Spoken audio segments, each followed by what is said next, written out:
এই যে পতন, এই যে স্খলন আমাদেরকে খুব ব্যথিত করে, এবং এটার ফলাফল হচ্ছে যে আমি নিজেও সরকারি কর্মচারী ছিলাম, তো কিন্তু এখন এসে সরকারি কর্মচারীদের যে মান দেখি আমার মানে অত্যন্ত দুঃখবোধ হয় যে একই প্রক্রিয়া কীভাবে এটা।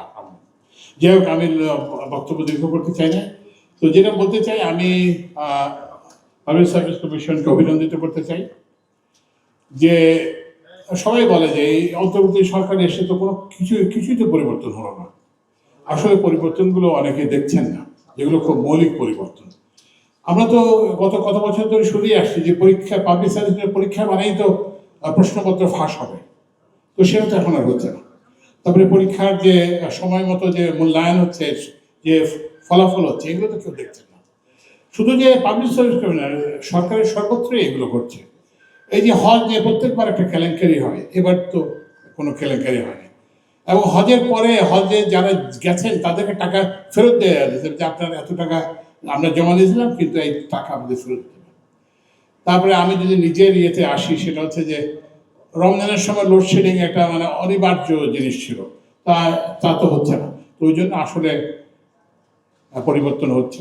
হয়তো যে গগনচুম্বী যে প্রত্যাশা আমাদের মানুষের, আমাদের কাছে, অন্তর্বর্তী সরকারের কাছে এবং অন্তর্বর্তীকালের সরকারের সঙ্গে কাজ করা প্রতিষ্ঠানগুলোর সাথে, তার সঙ্গে হয়তো মিল আছে।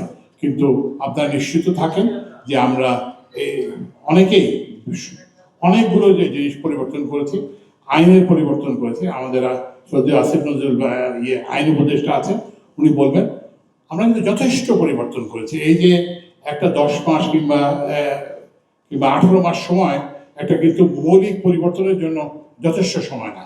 এটা কোনো অর্থনৈতিক উন্নয়নের জন্য যথেষ্ট সময় না, কিংবা সাংগঠনিক কিংবা কি বলে যে সাংবিধানিক পরিবর্তনের জন্য যথেষ্ট না। তার মধ্যেও আমরা কিন্তু চেষ্টা করেছি যাতে এটা যতটা পারা যায় দেশকে এগিয়ে দেওয়া যায়। আপনাদের সবাইকে ধন্যবাদ।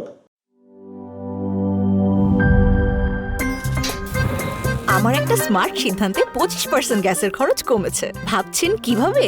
সাধারণ গ্যাস স্টোভ বদলে আমি এনেছি আরএফএল গ্যাস স্টোভ। এর সাইন্টিফিক নজল ও ব্রাস বার্নার ক্যাপ সমানভাবে তাপ ছড়িয়ে রান্না করে দ্রুত, তাই গ্যাসও বাঁচায় 25%, টাকাও বাঁচে 25%। আরএফএল গ্যাস স্টোভ, নিরাপদ ও গ্যাস সাশ্রয়ী।